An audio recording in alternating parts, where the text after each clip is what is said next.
kelas C.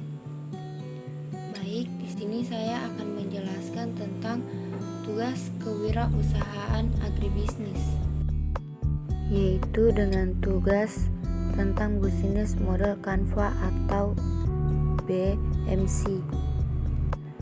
BMC atau Business Model Canvas yang akan saya jelaskan yaitu mengenai range bubuk cabai, di mana segmen pelanggannya yaitu keluarga, industri kecil atau industri-industri yang memerlukan bubuk cabai di dalam pembuatan produknya sendiri. Kemudian masyarakat umum, remaja, serta mahasiswa yang menyukai makanan-makanan pedas. Kemudian yang kedua yaitu value proposition atau proposisi nilai, di mana produk ini bertahan lama, dan yang kedua tidak memakai pengawet, ketiga memiliki berbagai ukuran yang dapat didapatkan sesuai kebutuhan, yang keempat tidak memakai bahan-bahan yang berbahaya. Kemudian yang kedua value proposition atau proposisi nilai, di mana produk range bubuk cabai ini dibuat agar dapat bertahan lama. Kemudian yang kedua, produk ini tidak memakai pengawet. Yang ketiga, memiliki berbagai ukuran, di mana konsumen dapat mengambil atau memiliki bubuk cabai sesuai dengan kebutuhan yang diinginkan.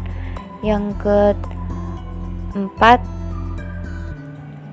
tidak memakai bahan-bahan yang berbahaya sehingga aman untuk dikonsumsi oleh konsumen. Lalu yang ketiga yaitu channel. Yang di dalam channel ini yang pertama ada media sosial, yang kedua menjual langsung ke konsumen, yang ketiga menjual ke warung-warung.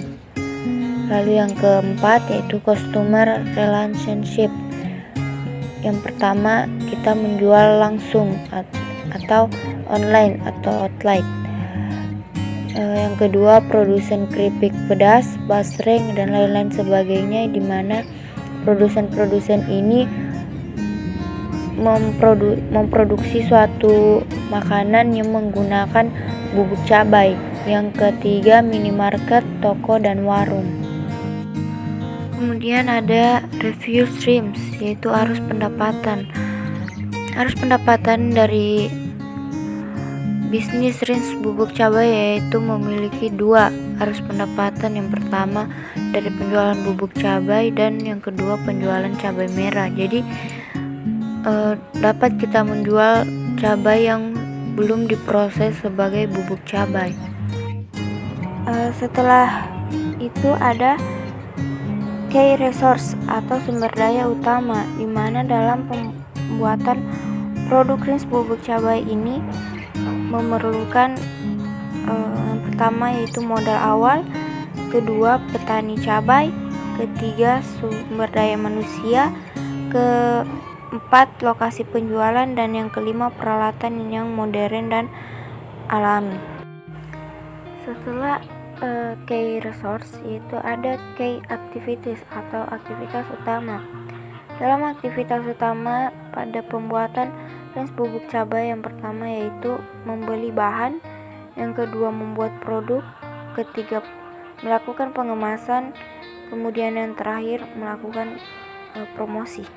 Lalu kemudian ada key partner atau mitra utama. Jadi mitra utama dalam range bubuk cabai yaitu di sini ada minimarket, toko-toko dan warung. Yang kedua supplier macam-macam keripik, yaitu seperti supplier yang memerlukan bubuk cabai untuk produksinya seperti itu. Dan yang ketiga pedagang di pasar. Jadi bubuk cabai ini dapat dijual di pasaran, pasar-pasar, di pedagang-pedagang. Lalu yang terakhir itu terdapat cost structure atau struktur biaya, di mana struktur biaya yang diperlukan dalam range bubuk cabai ini ialah biaya bahan baku, kedua biaya listrik, air, dan sebagainya. Ketiga, biaya transportasi. Keempat, biaya penyediaan alat. Lalu biaya pengemasan, dan yang terakhir ialah biaya peralatan alat. Itulah tadi penjelasan dari saya. Terima kasih. Wassalamualaikum warahmatullahi wabarakatuh.